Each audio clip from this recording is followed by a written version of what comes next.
Alors que le moral de la population fluctue avec les vagues, je parle de celle du Covid, la cinquième qui déferle sur l'Europe depuis cet automne semble moins éprouvante pour la France que pour ses voisins. Cependant, l'arrivée du variant Omicron et la coïncidence avec le démarrage de la présidentielle compliquent un peu la donne pour Emmanuel Macron et son gouvernement. Alors comment s'y prennent-ils ? Quelles leçons ont-ils tirées de 18 mois de crise et le Covid devient-il un argument de campagne face à des opposants relativement discrets? Cette semaine, on décrypte la cinquième vague d'annonces et de prises de parole sur la crise sanitaire avec d'abord Pierre Lefébure, enseignant-chercheur à la Sorbonne sur les politiques publiques, et Véronique Reissoult, qui revient avec la suite du feuilleton du mouton. Alors, pour ceux qui n'ont pas suivi, je rappelle, un peu de légèreté, les épisodes précédents, cet été, après l'instauration du pass sanitaire, des anti-vax s'indignent sur les réseaux sociaux. On n'est pas des moutons.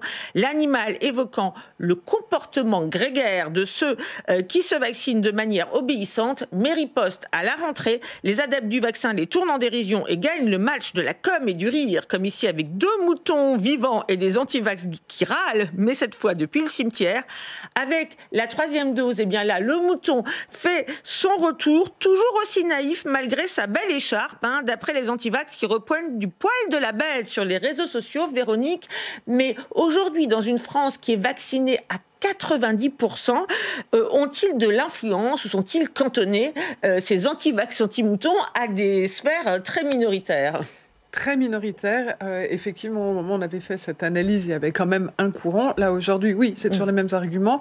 Quelques nouveaux arguments, on y reviendra peut-être avec Omicron, mais globalement, ils ne sont pas très nombreux. Et si on regarde les émojis les plus associés aux anti-vax, je crois que ça parle tout seul. Cette dernière semaine, c'est un clown principalement. Et le clown, c'est qui ? C'est les vax contre les anti-vax. C'est-à-dire qu'aujourd'hui, quand on parle des anti-vax, on voit bien qu'il y a une forme de culpabilisation ou une forme de doute sur leur approche et plutôt de la colère. Le clown, ça veut dire quoi ? Ça veut dire que ce sont des clowns. Ah, ça, ce sont les pro-vax qui traitent les anti-vax de clowns. Voilà. Okay, donc l'avantage, c'est que c'est pas compliqué à comprendre. Un clown, on voit ce qu'on veut dire. Ok, donc finalement, voilà, c'est toujours la dérision vis-à-vis de ces anti-vax qui sont vraiment très minoritaires. La seule chose qui a vraiment changé depuis ce moment-là, c'est qu'ils sont devenus très minoritaires, ils s'expriment un peu moins, ou ils s'expriment entre eux, beaucoup sur des boucles WhatsApp ou dans des univers restreints, mais ils sortent un peu moins officiellement dehors. Même si depuis quelques jours, ça remonte un peu. Du coup, est-ce qu'on parle, alors là on voit ce qu'on dit des anti-vax, mais globalement de cette cinquième vague, est-ce qu'elle fait beaucoup parler ? Oui, quand on regarde là encore les émojis pour aller plus vite, vous verrez que c'est l'émoji urgence qui sort en premier. Attention, il y a une urgence. La réalité de la vaccination qui, là, cette fois-ci, est mise en avant. On voit bien que c'est important. On voit bien que, il faut avancer. Merci à tous de faire attention aux gestes barrières. Mais on voit qu'il y a quand même le personnage dubitatif parce que les uns et les autres se disent mais c'est quoi cette nouvelle vague ? C'est quoi la réalité de cette maladie ? C'est quoi ce qui est en train de se passer ? Est-ce que les mesures que nous prenons sont les bonnes ? Sont les bonnes. Donc effectivement, il y a ce doute et on avait envie de comparer, puisqu'on se souvient qu'il y a eu l'arrivée du variant Delta qui avait posé plein de questions cet été. Est-ce que c'est les mêmes questions, les mêmes doutes, les mêmes craintes avec ce nouveau variant Omicron qui arrive depuis le 25 novembre c'est tout récent. Pour ça, du coup, on va tourner un tout petit peu en arrière. Au mois de juillet, quand arrive ce fameux variant Delta, on avait fait un nuage de mots pour regarder comment les choses se passaient. On voit que la question que les uns et les autres évoquaient, c'était ce côté mutant, le fait que les virus ont tout le temps bougé. C'était un peu une découverte pour beaucoup de Français, la contagion de ce variant. Et puis, globalement, la notion d'épidémie, du fait que ça allait se propager rapidement. Oui, donc il y avait déjà beaucoup d'inquiétudes quand même. Voilà. Ils étaient très inquiets, mais c'était plus l'inquiétude du fait que ça mute, que les uns et les autres découvraient, mais c'était pas...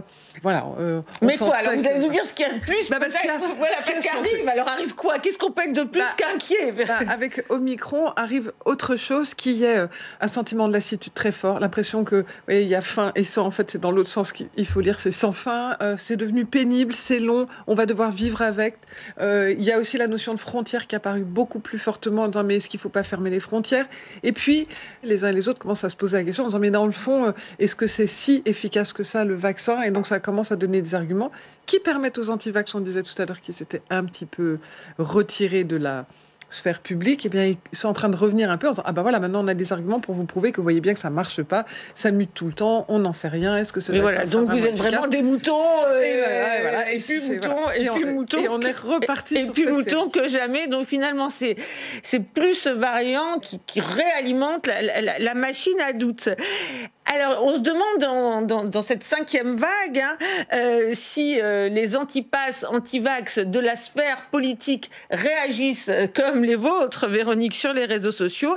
Et il y en a 2 qui ont réagi très rapidement aux annonces d'Olivier Véran sur la 3e dose. C'est Nicolas Dupont-Aignan et Marine Le Pen dans l'ordre du montage. Les annonces, il y a quelques minutes, d'Olivier Véran sont la preuve de la folie de ce gouvernement et d'Emmanuel Macron.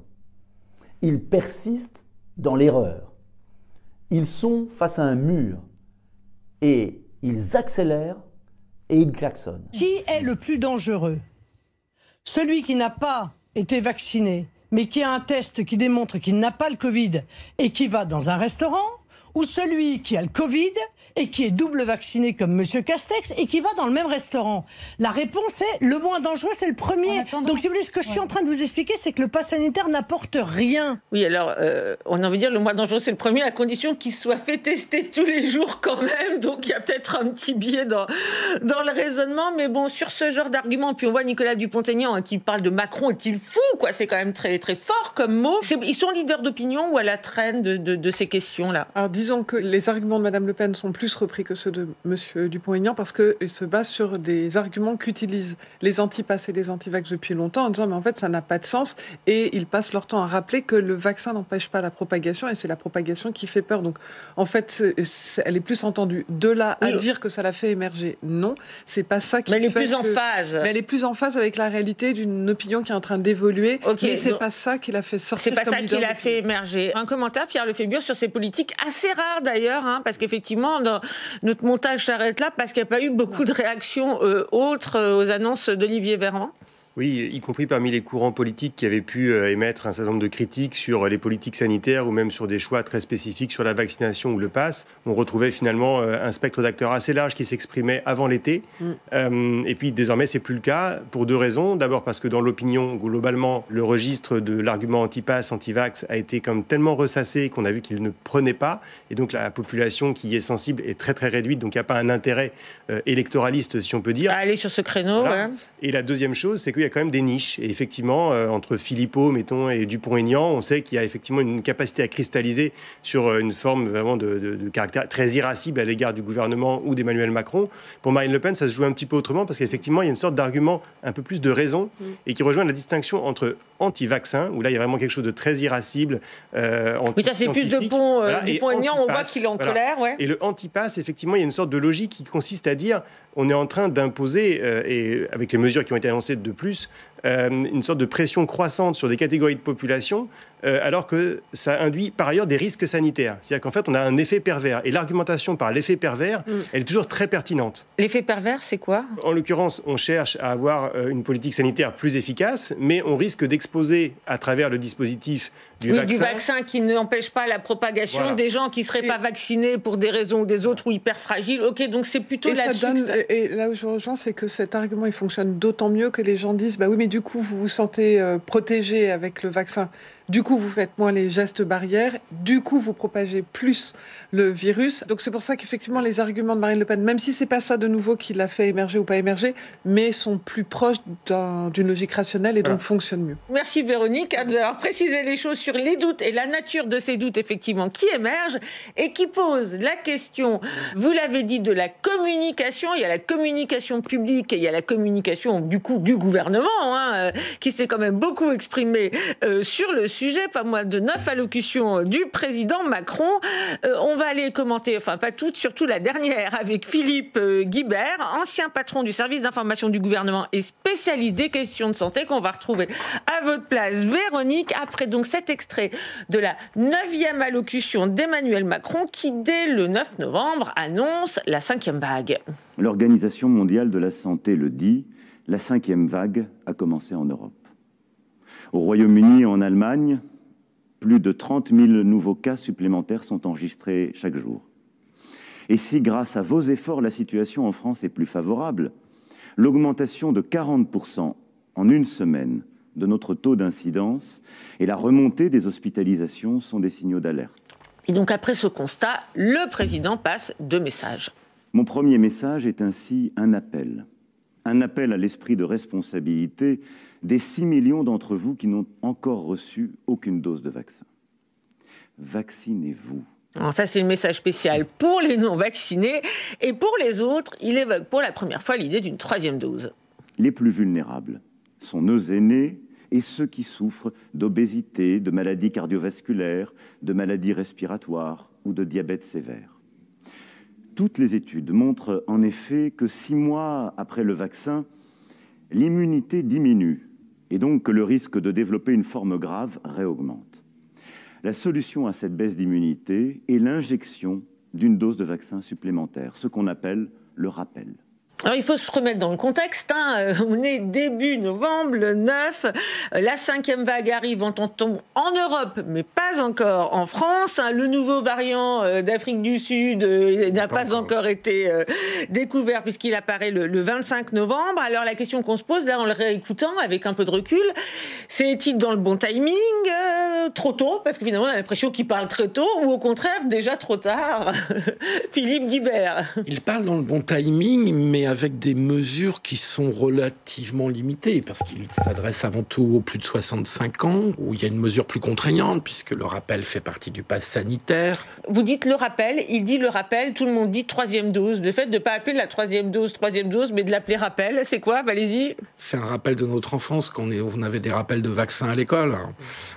C'est ça, c'est pour banaliser, ça banalise, c'est ça la notion. Absolument, parce que une des grandes difficultés auxquelles le pouvoir français, mais les pouvoirs européens et partout sont confrontés, c'est qu'on a des vaccins qui sont très efficaces contre les formes graves, mais qui ont été un tout petit peu décevants quand même dans leur durée d'efficacité. Puisque là, on était le 9 novembre, mais on sait depuis les annonces dont on parlera tout à l'heure que, en fait, il faut faire ce rappel au bout de 5 mois. Enfin, on peut le faire au bout de 5 mois. Au départ, c'était 6 mois. Donc vous dites qu'il est dans le bon timing, mais quoi alors? Je trouve qu'il est un poil timide. Et il faut se souvenir quand même que cette intervention avait un contexte dans sa propre intervention. C'est qu'elle dure 27 minutes, si ma mémoire est bonne, qu'il consacre une dizaine de minutes au Covid, et qu'ensuite il va nous consacrer une dizaine de minutes à son bilan, et puis les 10 dernières minutes à ses projets. Avec notamment le plan France 2030, avec un début on va dire, de pré-entrée en campagne présidentielle. Et donc, je trouve qu'il est dans le bon timing, mais je trouve qu'il est un poil timide. Mais c'est toute la difficulté du politique, en particulier dans cette épidémie, c'est d'être confronté à des imprévus. Comme l'avait dit Édouard Philippe, ils ne savent pas tout. Et je pense que la déception sur le vaccin a fait que ça a accéléré très fortement dans les semaines qui ont suivi en France, et que du coup, on a été obligé d'ajouter, ils ont été obligés, le gouvernement, de faire de nouvelles annonces pour faire face de nouvelles avant choses. même l'Omicron. Avant même l'Omicron qui a été signalé en Afrique du Sud seulement le 25 novembre. Pierre Lefébure, là aujourd'hui, maintenant, nous on regarde cette allocution sur l'angle Covid, mais c'est vrai que sur le moment, on avait surtout retenu le bilan et les annonces économiques. Je crois que Philippe Guibert a raison de dire que par rapport au timing, en fait, c'est pas tant la question sanitaire qui a inspiré le moment d'intervention, c'est plutôt toute une séquence où il y avait à la fois la préparation de l'annonce de ce projet 2030, réindustrialisation, innovation, numérique. Il était sorti de la crise du Covid. La préparation de la COP26 sur une thématique que Emmanuel Macron veut porter, ou en tout cas ne pas laisser à ses adversaires écologistes. Aussi avec la prévision, on allait dire qu'un certain nombre d'acteurs allaient entrer en campagne progressivement. Le Congrès des Républicains. Cette intervention très longue, je ne dis pas fastidieuse, mais il se trouve que son audience, même si elle est relativement importante par rapport à la programmation de la télévision française 20 millions de spectateurs, c'est pas mal de téléspectateurs. C'est pas mal comme ça, mais par rapport aux interventions précédentes, et notamment celles qui étaient millions, plutôt 30-35 millions, c'est-à-dire qu'évidemment, il y a une sorte de dégradation de l'intérêt public pour la parole qu'Emmanuel Macron va pouvoir... Là, il est avec un pupitre, on sent que le registre de l'intervention, en fait, il emprunte à différents objectifs, et quelque part, pour moi, c'est un signe de plus qu'il y a eu un balai incessant entre le type de format qu'on utilise, le type d'émetteur qui parle, le ministre de la Santé ou le président ou le Premier ministre, selon les circonstances, qu'on mixe beaucoup trop la communication publique de santé, qui est vraiment un objectif d'intérêt général, et la communication politique. Or, plus l'émetteur a un intérêt politique, ou plus il est un décideur politique, et évidemment c'est le cas d'Emmanuel Macron, plus on ne peut s'empêcher de décoder tout ce qui va être dit à l'aune il est dans la santé publique finalement, c'est ça. Et là, le fait de mélanger, si je comprends bien, France 2030... Et vous parliez du type d'allocution. On peut se dire, s'il fait moins d'audience, c'est peut-être parce que la situation est moins grave, tout simplement. Je pense qu'elle est perçue à l'époque comme moins grave. On avait vraiment le sentiment d'être sorti de l'épidémie. Moi, il faut se souvenir qu'au mois d'octobre, dans le premier grand débat de la présidentielle Zemmour-Mélenchon, le mot Covid n'est pas prononcé. Et le sujet est totalement évacué.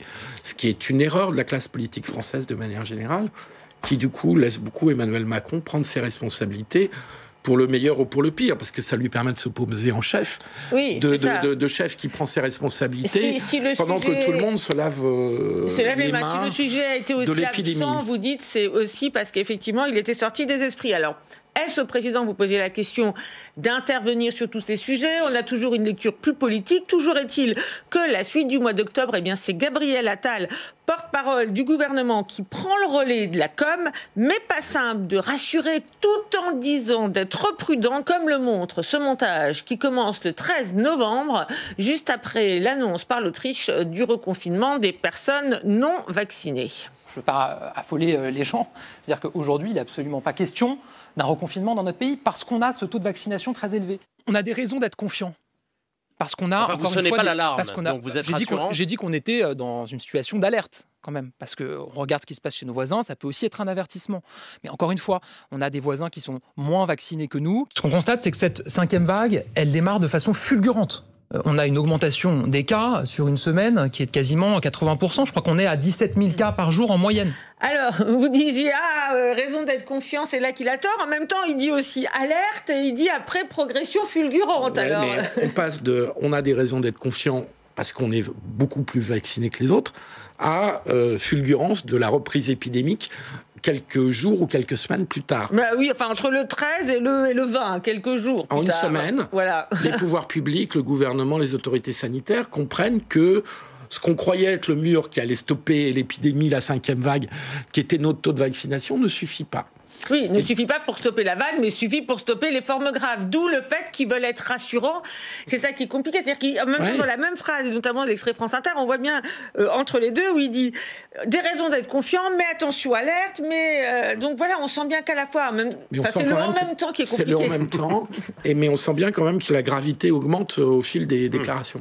Mais c'est le en même temps, et à la fois en communication publique en général, on sait qu'il n'y a rien qui se dégrade aussi vite que la parole d'un porte-parole du gouvernement. C'est-à-dire qu'il est d'abord là pour être dans une mission très très spécifique de donner le là et le ton à l'ensemble des médias, c'est-à-dire pourquoi il va être particulièrement mis en avant dans cette séquence, alors que si on veut avoir des informations sur la communication sanitaire, on écoute le directeur général de la Santé en conférence de presse ou le ministre de la Santé, voire dans certains cas un peu solennels, le Premier ministre. Donc si on s'en remet à la parole du porte-parole du gouvernement, en vérité, on est dans une parole qui est elle-même dans un ajustement permanent. C'est son rôle, en vérité. C'est qu'il n'y a pas grand-chose à dire. On essaye comme ça de jouer sur le moral. Je trouve qu'il est très utile parce qu'il permet à son niveau et dans son registre de parole de faire justement glisser la communication du gouvernement d'un registre un peu trop rassurant à un registre plus alarmant. Et donc, il prépare le terrain pour les prises de parole d'Olivier Véran, notamment. Moi, je lui reproche pas de changer un petit peu la tonalité de ce qu'il dit. Je dis qu'il est là pour ajuster la tonalité de ce qu'il dit au jour le jour. Ouais. Mais effectivement, pas en étant un expert, entre guillemets, ou un technicien de ce dont il parle, mais en essayant de cadrer à l'égard de l'ensemble de la communauté journalistique la tonalité que le gouvernement souhaite imprimer. Il a quand même réussi. Et de ce point de vue, et la tonalité, alors on a envie de dire, c'est quoi? C'est on s'en sort bien, mais attention, c'est ça. On s'en sort littéralement plutôt bien. Et puis 10 jours plus tard, attention, c'est fulgurant. Attention quand même. Alors, il prépare le terrain. Vous dites aux annonces, et là il y a un troisième acteur qui entre en scène, c'est le ministre de la Santé, avec cette fois une conférence de presse très attendue le 25 novembre. Mais alors là, étonnamment, la conférence est très attendue, mais quelques heures avant, même pas quelques heures, quelques minutes, une petite heure avant, eh bien, c'est le président de la République qui ouvre le bal depuis Zagreb. L'ensemble de nos peuples sont évidemment fatigués de cette situation. Fatigués, anxieux par la situation sanitaire, leur situation personnelle, parfois les conséquences économiques, sociales, familiales, intimes de ce Covid. Et il poursuit en faisant plus ou moins le service après-vente de sa gestion du Covid. Alors, est-ce une bonne stratégie? Pourquoi parle-t-il comme ça juste avant les annonces du ministre de la Santé? Vous répondrez, mais d'abord, on va l'écouter, ce ministre de la Santé qui parle juste après. Nous avons encore notre destin entre nos mains. Grâce à l'une des couvertures vaccinales les plus fortes au monde, grâce aux gestes barrières, grâce au pass sanitaire. Ainsi, et suite au Conseil de défense et de sécurité nationale qui s'est tenu hier, je ne vous annoncerai ni confinement, ni couvre-feu, ni fermeture anticipée des commerces, ni limitation des déplacements. Alors, il n'annonce pas tout ça, mais qu'annonce-t-il? Le rappel vaccinal sera ouvert à tous les adultes âgés donc de 18 ans et plus, dès 5 mois après leur dernière injection. Ce qui veut dire qu'en pratique, cela concerne 25 millions de Français. 25 millions de Français, dont 6 millions ont déjà reçu leur rappel. Il reste donc 19 millions de Français à date qui deviennent éligibles pour le rappel de vaccination et que nous invitons donc à se faire vacciner dans les 2 prochains mois. Donc voilà, 15 jours après, le rappel qui était pour les plus de 65 ans et le rappel pour tous. L'un et l'autre, comment gère-t-il cette annonce après cette montée en pression qu'on a vue de Gabriel Attal? Pierre Lefébure. Là, pour le coup, le dispositif de vaccination revient finalement au calibrage de ce qui avait donné lieu aux grands vaccinodromes dans les stades, dans les salles municipales, etc. Pour l'instant, d'un point de vue logistique, c'est pas encore remis en place, mais on sent bien que c'est très clairement le message que veut faire passer le ministre. Mentionner ce chiffre du nombre de populations concernées, et pas simplement l'âge, ça montre l'effet de masse qui est recherché. Oui, c'est ça. C'est-à-dire qu'en fait, là, maintenant, la priorité, alors c'est pas du tout une remise en cause du vaccin, d'ailleurs, parce qu'on voit qu'il reste globalement très, très positif. Oui, je trouve de façon... il y avait un autre choix de communication possible, qui était de dire, face à cette épidémie, on a des vaccins très efficaces contre les formes graves, mais qu'ils sont un petit peu moins que prévu dans la transmission et face à la contamination. Il ne fait pas ce choix de communication. Il s'appuie sur le pass sanitaire qui a très bien marché cet été. Oui, voilà, il continue ce qui a marché, en disant... Alors, le problème d'Olivier Véran, c'est qu'il est toujours dans une communication assez péremptoire, où on a l'impression qu'il sait tout, où on a l'impression qu'il maîtrise tout. C'est très curieux parce que je trouve que c'est, sur la longue durée, une communication pas très crédible. Et je trouve qu'elle tranche beaucoup avec ce qui avait fait le succès d'Édouard Philippe au moment de la sortie du confinement. Et donc, il sait qu'il a un bâton dans la main relatif qui s'appelle le pass sanitaire, parce que les gens ont envie de continuer de vivre normalement. Donc, ils vont se faire vacciner. D'ailleurs, ça a marché, puisque sur Doctolib... Parce qu'effectivement, il ne remet pas en cause, il n'émet pas de doute sur le vaccin, mais il dit quand même, maintenant, il faut la fameuse 3e dose. Voilà, sachant qu'avec le variant, on ne sait pas trop, mais ça, c'est le jour où on apprend l'arrivée du variant Omicron, donc il ne peut pas en parler encore. Non, le variant Omicron n'est pas encore au cœur des conversations. Et je trouve que, il a cette communication un peu droit dans ses bottes et avec le bâton du pass sanitaire.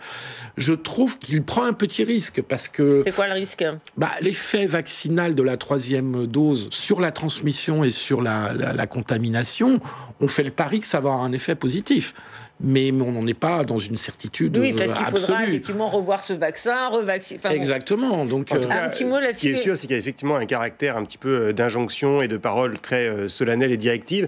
Je pense que le ministre se l'autorise d'autant plus qu'en termes d'opinion, c'est ce qu'on disait par rapport aux réseaux sociaux, mais pas seulement, toutes les enquêtes d'opinion, du moins celles qui sont publiées, parce que le gouvernement en a d'autres, évidemment, à sa disposition, mais indiquent que ceux qui sont en résistance ou en réticence vis-à-vis des différents dispositifs, dont le pass sanitaire, se sont vraiment considérablement réduits depuis le mois de septembre. Donc effectivement, il y a une sorte de façon de vouloir rediriger le message sur du comportemental. On veut que les gens fassent. C'est comme une prévention vis-à-vis du tabagisme ou de l'alcool au volant. Oui, on n'est plus là pour démontrer l'efficacité. Oui, le tabac, tout le monde sait que on rentre pas dans la discussion. On n'est pas, mais on y va. Et alors, mot de la fin, on a commencé par le président, on va finir par le président. Ce petit mot là qu'il prononce, en plus depuis Zagreb, même si c'est vrai que rarement les présidents parlent depuis l'étranger, c'est quoi? C'est qu'il est stressé? Non, il est dans un exercice de proximité où il essaye de de faire passer le message qu'il comprend l'état d'esprit des Français, et il laisse son ministre annoncer l'addition. Voilà. Il ne fait aucune annonce, et il est juste dans l'analyse et la prise de hauteur. Et du coup, il retrouve une stature, je trouve, de chef d'État bienveillant. Il parle beaucoup de bienveillance dans cet extrait, d'ailleurs. Oui. Voilà. Donc, meilleur point pour lui, vous dites que il laisse son ministre de la Santé faire l'injonction dont vous parlez. Pour le ministre de la Santé, mot de la fin, Pierre Lefébure. Très bien, je suis tout à fait d'accord. On n'est pas du tout dans le mélange des genres. On n'a même pas de différence. Si, il y en avait sur certains. Sur Gabriel Attal, vous n'étiez pas d'accord, mais sur le président. En tout cas, la communication, comme souvent, c'est un travail de distribution des rôles. Autant il y a des moments où ça se brouille, où il y a des moments où ça s'en mêle. Autant là, on a plutôt, à mon sens, d'un point de vue technique, un assez bon... une clarification. Une clarification de qui a à dire quoi. Oui, il y a au moins un point, on va dire, sur lequel il y a eu un progrès. Parce que moi, je me rappelle de précédentes émissions, lors des précédentes vagues, où on parlait du côté brouillot, multiplication des émetteurs, etc. Là, effectivement, c'est quand même très organisé. Très loin de ce qu'on connaissait au printemps 2020, quand c'était la cacophonie permanente. Bon, sans en tirer de conclusion générale, en tout cas, il y a du progrès, c'est possible. Merci à tous les deux.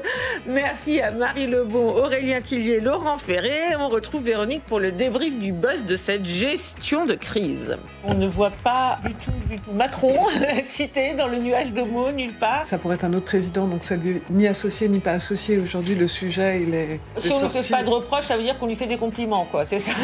Le fait que les oppositions, hormis Marine Le Pen, ne se soient vraiment jamais saisies du sujet pandémie, fait que pour Emmanuel Macron, ça lui a laissé tout le terrain libre et à son gouvernement.